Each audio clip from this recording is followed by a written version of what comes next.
ክርስቲያን ሁለተኛ ዓመቴ፣ ሶስተኛ ዓመቴ፣ አራተኛ ዓመቴ እያለ ልደቱን ማክበር የለበትም። የክርስቲያን ልደቱ የክርስቶስ ልደት ነው። ክርስቶስ ሲወለድ የሰው ልደት ተቀደሰ፣ የሰው ልደት ተባረከ። ክህነት የተወለደ ዛሬ ነው። ቁርባን የተወለደ ዛሬ ነው። ሀብተ መንፈስ ቅዱስ የተወለደ ዛሬ ነው።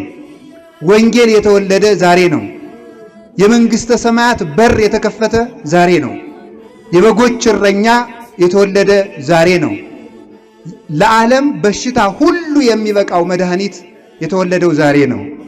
ለሐዘንተኞች ሁሉ የሚበቃው ደስታ የተወለደ ዛሬ ነው።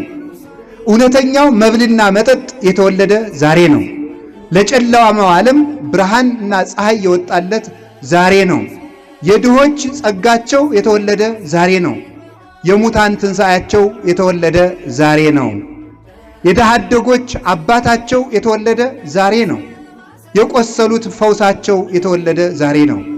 የተዳደፉት መታጠቢያቸው ንጹሕ ውሃ የፈለቀበት ቀን ዛሬ ነው። ለዚህ ቀን ያደረሰን እግዚአብሔር የተመሰገነ ይሁን። እንዴት ስትሉ አጠር አድርጌ ነገሩን ለእናንተ ለማቅረብ እንዲመች ሁላችሁም እንደምታውቁት ዛሬ ጌታ የተወለደበት ነው ብያችኋለሁ። በስድስተኛው ወር ቅዱስ ገብርኤል መጥቶ እመቤታችን እንዳበሰራት ታውቃላችሁ። በስድስተኛው ወር ቅዱስ ገብርኤል ወደ እመቤታችን መጣ። ለምን?